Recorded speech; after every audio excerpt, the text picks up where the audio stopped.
क्या दोस्तों आज हम देखेंगे कि नदी या रिवर है वो कौन कौन से भौतिक स्थलाकृतियां बनाती है, उनके बारे में हम देखेंगे।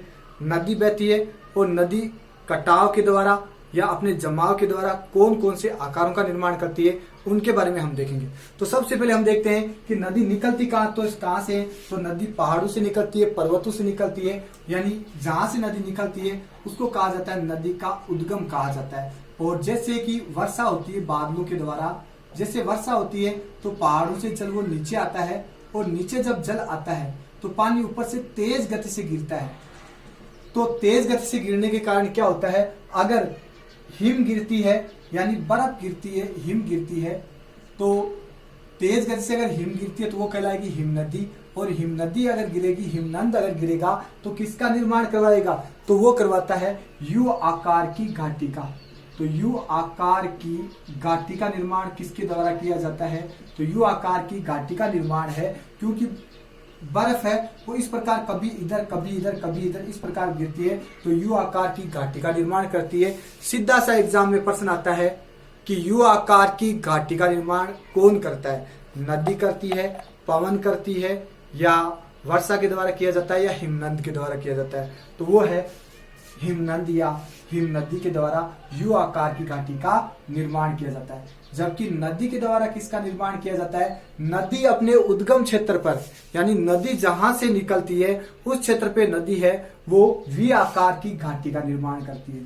तो नदी किस आकार की घाटी का निर्माण करती है, नदी है वो वी आकार की घाटी का निर्माण करती है। दो प्रश्न आते हैं।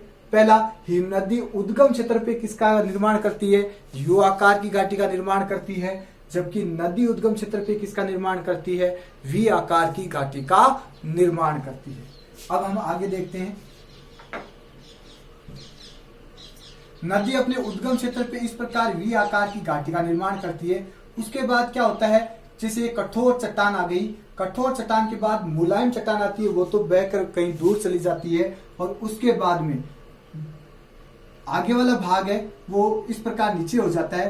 तो नदी का जल जो ऊपर से इस प्रकार नीचे गिरता है, तो गिरते हुए जल को क्या कहा जाता है, गिरते हुए जल को कहा जाता है जलप्रपात। तो जलप्रपात किसे कहा जाता है, नदी का जल ऊपर से इस प्रकार नीचे गिरता है और गिरते हुए जल को कहा जाता है जलप्रपात। जैसे हम राजस्थान में देखते हैं तो राजस्थान में चूलिया जलप्रपात है जो राजस्थान का सबसे ऊंचा जलप्रपात है, या हम देखते हैं कि कर्नाटक में श्रावती नदी है, उस पर महात्मा गांधी या जोग जलप्रपात है जो भारत का सबसे ऊंचा जलप्रपात है। तो जलप्रपात किसे कहा जाता है, नदी का जल जो ऊपर से नीचे गिरता है, तो गिरते हुए जल को क्या कहा जाता है, गिरते हुए जल को कहा जाता है जलप्रपात। आगे चलते हैं। आगे नदी है वो पर्वतीय क्षेत्रों में क्या करती है, नदी कटाव करती है।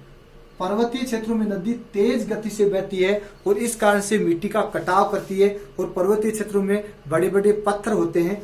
तो जब पर्वतीय क्षेत्रों में नदी तेज गति से बहेगी तो वो अपने साथ है वो कंकड़ पत्थर लेके आएगी, कंकड़ पत्थर लेके आती है। और जब नदी अपने साथ कंकड़ पत्थर लेके आती है तो वो क्या करती है, वो अपने तल पे जमा कर देती है, अपने चारों ओर तल पर जमा कर देती है। तो सबसे पहले नदी किसका निर्माण करती है, जैसे पहाड़ों से निकलती है कंकड़ पत्थर चारों ओर जमा कर देती है, इस कारण से भाबर का निर्माण करती है।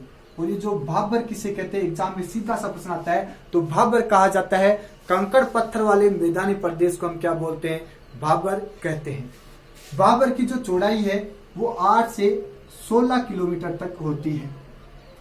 अब हम देखते हैं कि वर्षा ऋतु में तो जब नदी में जल का वेग अधिक होता है, तो जब जल का वेग अधिक होगा तो ये कंकड़ पत्थर है वो नीचे पेंदे पे रहेंगे, इसलिए दिखाई नहीं देते हैं। लेकिन वर्षा ऋतु के बाद में जब जल का वेग कम होता है तो जल है वो इन पत्थरों के नीचे से बहने लगता है, क्योंकि पत्थर काफी ऊपर तक जमा हो जाते हैं और पत्थरों के ऊपर से निकले होते, ऊपर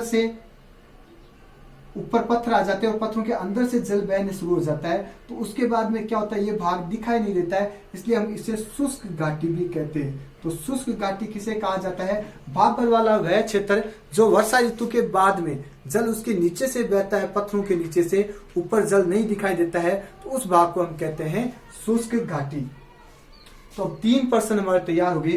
पहला, भाबर किसे कहा जाता है, कंकड़ पत्थर वाले मैदान को क्या कहते हैं, बाबर कहते हैं। बाबर की चौड़ाई कितनी है, 8 से 16 किलोमीटर तक है। और इस क्षेत्र को हम शुष्क घाटी भी कहते हैं, क्योंकि यहाँ पर वर्षा ऋतु के बाद में हमें जल दिखाई नहीं देता है नदी का। उसके बाद में जब नदी आगे जाती है तो इन पत्थरों के बाद में क्या होता है, चारों ओर पत्थर जैसे ये समाप्त होते हैं 8 से 16 किलोमीटर के बाद में, तो जल और चारों ओर से इस प्रकार फैल जाता है। जल चारों ओर इस प्रकार फैल जाता है, तो उस फैले हुए जल को हम कहते हैं तराई। तो तराई प्रदेश किसे कहते हैं, पानी से जो तल क्षेत्र होता है, आप कह सकते हो पानी से तर, या ये भी बोल सकते हो कि दलदली भूमि को क्या बोलते हैं, दलदली भूमि है उसको हम बोलते हैं तराई। दलदली का मतलब क्या हो गया कि भाबर प्रदेश के बाद में जल चारों ओर फैल जाता है, जैसे कंकड़ पत्थर समाप्त होते हैं, और उसके बाद में क्या होता है, जल जब चारों ओर फैल जाएगा तो पानी से भूमि तर हो जाएगी, जिसे हम दलदली भूमि या कीचड़ वाली भूमि कहते हैं, जहाँ पर मच्छर ये बहुत ज्यादा होते हैं, और इस कारण से इस को हम तराई कहते हैं। आप ऐसे भी याद रख सकते हो, जैसे हम नए मकान बनाते हैं तो उनपे सीमेंट के मकानों पे बार बार तराई की जाती है, यानी उन्हें गिल्ला किया जाता है। उसी प्रकार गिल्ली भूमि वाली या दलदली भूमि वाली या कीचड़ वाले क्षेत्र को हम क्या बोलते हैं, तराई कहते हैं। और तराई की जो चौड़ाई वो है 15 से 30 किलोमीटर तक। तो सबसे पहले हमने देखा कि नदी का उद्गम क्षेत्र पे नदी किसका निर्माण करती है, तो नदी वी आकार की घाटी का निर्माण करती है, जबकि हिम नदी है वो उद्गम क्षेत्र पे यू आकार की घाटी का निर्माण करती है। उसके बाद हमने देखा जल प्रपात किसे कहा जाता है, तो नदी का जल ऊपर से नीचे गिरता है, उस गिरते हुए जल को क्या कहा जाता है, उस गिरते हुए जल को कहा जाता है जल प्रपात।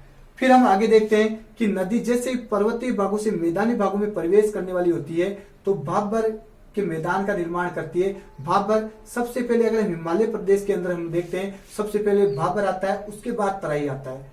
ये रीट वाले एग्जाम में प्रश्न भी पूछा गया है। तो सबसे पहले भाबर हम किसे कहेंगे, तो कंकड़ पत्थर वाले मैदानी प्रदेश को हम क्या कहेंगे, भाबर कहेंगे। इसकी चौड़ाई कितनी होती है, 8 से 16 किलोमीटर तक होती है। और वर्षा ऋतु के बाद में जब यहाँ पे जल नहीं दिखाई देता तो इसे हम शुष्क घाटी भी कहते हैं। उसके बाद में तराई प्रदेश आ जाएगा, ये पानी से तर क्षेत्र हो जाएगा, जो दलदली भूमि है उसे क्या कहा जाता है, तो उसे तराई कहा जाता है। इसकी चौड़ाई 15 से 30 किलोमीटर है। अब हम देखते हैं उसके बाद में आगे, भाबर हो गया, तराई हो गया। उसके बाद हम आगे देखते हैं, तो नदी जब मैदानी भागों में बहती है, नदी उद्गम क्षेत्र पे नदी का वेग बहुत तीव्र होता है, मैदानी भाग में थोड़ा वेग कम होता है, और जैसे ही नदी समुद्र में गिरेगी उसका वेग बहुत कम हो जाता है। तो अब हम देखते हैं कि नदी मैदानी भागों में किस प्रकार बहती है। नदी मैदानी भागों में है वो वी सर्पाकार बहती है,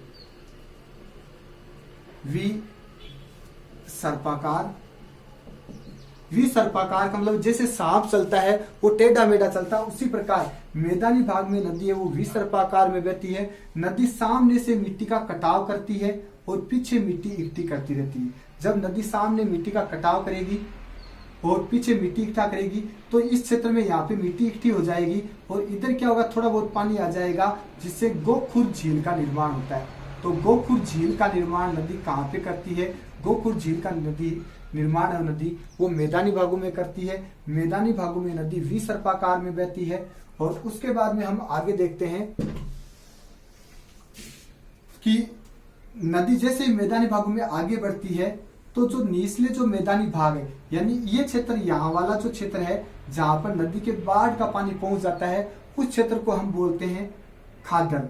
खादर का मतलब क्या हो गया, खादर का मतलब है वो निचले मैदानी भाग जहां नदियों के बाढ़ का पानी प्रतिवर्ष पहुंचता है, उन नवीन जलोढ़ मैदान को हम क्या बोलते हैं, खादर। और खादर से आप ऐसे भी याद रखते हो, खाद, यानी यहाँ पे खाद डालने की आवश्यकता नहीं है, ये उपजाऊ होते हैं। तो खादर की क्या विशेषता है, ये नवीन है, नीचे वाले जलीय मैदान है जहां बाढ़ का पानी पहुंचता है, और नवीन जलोढ़ मैदान है और उपजाऊ है, वो खादर वाली विशेषता है। उसके बाद जैसे नदी पहले प्राचीन काल में इधर से नदी बहती थी, तो इस क्षेत्र में ये जो ऊंचे वाला जो भाग है जहां पर वर्तमान में बाढ़ का पानी नहीं पहुंचता, लेकिन प्राचीन काल में कभी पहुंचता था, अब वर्तमान में नहीं पहुंचता, इसे हम बागर कहते हैं। तो बागर किसे कहेंगे, वो ऊंचे मैदानी भाग जहां नदियों के बाढ़ का पानी नहीं पहुंचता है, उन प्राचीन अनुपजाऊ जलोढ़ मैदान को हम क्या कहते हैं, उन्हें बागर कहते हैं। तो बागर की क्या विशेषता हो गई कि ये ऊंचे हैं, प्राचीन है,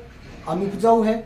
तो उन अनुपजाऊ, प्राचीन, ऊंचे जलोढ़ मैदान जहां नदियों के बाढ़ का पानी नहीं पहुंचता, उन्हें हम क्या बोलते हैं, बागर कहते हैं। तो बागर और खादर में क्या अंतर हो गया, खादर यहाँ नदियों के बाढ़ का पानी पहुंचता है, बागर यहाँ बाढ़ का पानी नहीं पहुंचता है। खादर निचले जलोढ़ मैदान जहां नदियों का बाढ़ का पानी पहुंचता है, बागर ऊंचे जलोढ़ मैदान, प्राचीन जलोढ़ मैदान जहां नदियों के बाढ़ का पानी नहीं पहुंचता है। खादर नवीन है, बागर प्राचीन है। खादर उपजाऊ है, बागर अनुपजाऊ है। खादर यहाँ पे नदियों के बाढ़ का पानी पहुंचता है, बागर में बाढ़ का पानी नहीं पहुंचता है। उसके बाद हम देखते हैं खादर हो गया, बागर हो गया। अब हम आगे देखते हैं नदी उसके बाद जब आगे समुद्र में जाके गिरती है तो जैसे बंगाल की खाड़ी की नदियां हैं वो डेल्टा बनाती है। डेल्टा किसे कहा जाता है? जब समुद्र में नदी गिरती है तो नदी का वेग बहुत ज्यादा कम हो जाता है। नदी अपने साथ जो भी कंकड़ पत्थर मिट्टी लेके आती है वो अपने पेंदे पे यहाँ पे जमा कर देगी। इस कारण से नदी अब क्या होगी, अलग अलग धाराओं के रूप में समुद्र में गिरेगी और उसे हम कहते हैं डेल्टा। तो डेल्टा किसे कहा जाता है? जब नदी समुद्र में गिरती है और समुद्र में संगम स्थल पर नदी है वो अलग अलग धाराओं के रूप में समुद्र में गिरती है, बीच में अपनी जो उपजाऊ मिट्टी है वो जमा कर देती है, उसे हम डेल्टा कहते हैं। और संसार का सबसे बड़ा डेल्टा है वो है सुंदरवन का डेल्टा। तो ये तो हो गया डेल्टा। डेल्टा बंगाल की खाड़ी की नदियां अधिकांश बनाती है, जबकि अरब सागर की नदियां हैं वो एस्चुरी बनाती है। एस्चुरी किसे कहते हैं? तो एस्चुरी कहा जाता है, इसे हम नदी मुख भी बोल सकते हो, नदी ज्वार मुख भी कहा जाता है, या एस्चुरी कह सकते हो। तो एस्चुरी या नदी ज्वार मुख किसे कहा जाता है? नदी जब समुद्र में गिरती है तो एक ही धारा के रूप में गिरती है, यानी पानी का वेग वो बहुत ज्यादा तेज होता है और नदी क्या करती है, नदी एक ही धारा के रूप में समुद्र में गिर जाती है, भी अलग अलग धाराओं में न गिरकर वो तेज गति से गिरती है। और नदी का जो तल है वो बहुत ज्यादा गहरा होता है, आसपास से उस क्षेत्र में घाटी सी निर्माण कर देती है, उसे हम एस्चुरी या नदी ज्वार मुख कहते हैं। भारत की दो नदियां हैं वो एस्चुरी या नदी ज्वार मुख बनाती है और उन दो नदियों में आता है ताप्ती और नर्मदा का नाम। तो ताप्ती व नर्मदा नदियां वो एस्चुरी या नदी ज्वार मुख बनाती है, जबकि बंगाल की खाड़ी की नदियां वो अलग अलग धाराओं में रूप में गिरती है और डेल्टा का निर्माण करते हैं। तो अब हम एक बार वापस देखते हैं। हमने सबसे पहले देखा कि नदी अपने उद्गम क्षेत्र पे किसका निर्माण करती है, तो नदी तो वी आकार की घाटी का निर्माण करती है, जबकि यू आकार की घाटी का निर्माण कौन करती है? तो यू आकार की घाटी का नाम है निर्माण है वो करती है हिम नदी। खाद फिर आ जाएगा भाबर। भाबर किसे कहा जाता है? तो भाबर कंकड़ पत्थर वाले मैदान को कहा जाता है। उसके बाद में आ जाएगा तराई, और तराई किसे कहा जाता है? तो तराई कहा जाता है आप कह सकते हो कि दलदली भूमि को क्या बोलते हैं? तराई कहा जाता है। उसके बाद में बागर। बागर ऊंचे जलोढ़ मैदान, प्राचीन जो अनुपजाऊ है उन्हें बागर कहा जाता है, जबकि खादर नवीन जलोढ़ मैदान जो निचले जहां पर नदियों का पानी पहुंचता है उन्हें खादर कहते हैं। डेल्टा नदी जब समुद्र में गिरती है तो अलग अलग धाराओं के रूप में गिरती है, उसे डेल्टा कहते हैं। जबकि एस्चुरी या नदी ज्वार मुख, नदी जब एक ही धारा में गिरती है तो उसे एस्चुरी या नदी ज्वार मुख कहते हैं। नदी वी सर्पाकार में कहाँ पे बहती है? तो मैदानी भागों में बहती है और यहाँ पर गोखुर झील का निर्माण करती है। तो ये हो गए दोस्तों नदी द्वारा निर्मित स्थला करती है।